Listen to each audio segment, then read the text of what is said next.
السلام عليكم ورحمة الله، يسعد لي مساكم يا أحلى متابعين. موضوعنا اليوم عن الشخير، حنتكلم بشكل سريع ومبسط. أول شيء، ليش الإنسان يشخر بسبب ضيق مجرى دخول الهواء إلى الأنف أو الفم. ثاني شيء، إيش أسباب الشخير؟ أسباب الشخير كثير حنذكرها دحين.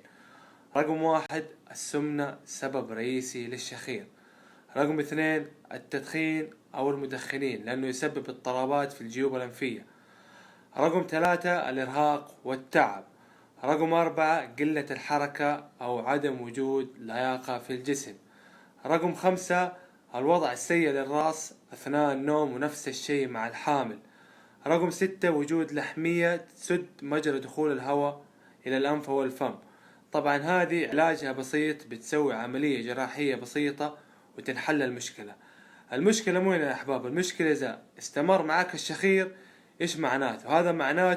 وهذا معناته عدم وجود أكسجين كافي للجسم، يعني قلة وصول الأكسجين للعضلات وقت النوم، وهذا يسبب ضرر في البناء العضلي. عشان كده دائما الشخص اللي عنده لياقة يبني عضل أسرع من الشخص اللي ما عنده لياقة.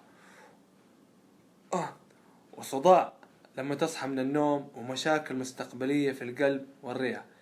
اللي فيه هذا الشيء متكرر لازم يراجع الطبيب ويشد حيله ويلعب رياضة. يا جماعة ترى الموضوع مهم، لولا أهميته ما تكلمت عنه، لأنه تصير وفيات سنويا بسبب هذا الشيء. حلوين عليك أهم شيء بالرياضات الهوائية، يعني أضعف الإيمان الرياضات الهوائية. إيش تسوي الرياضات الهوائية؟ توسع مجرى دخول الهواء وترفع من قدرة القلب والرئة.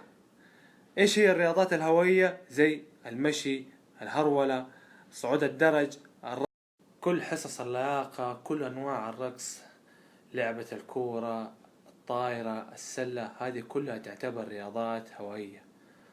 بس هذا موضوعنا اليوم، وأتمنى أنكم استفدتوا. السلام عليكم.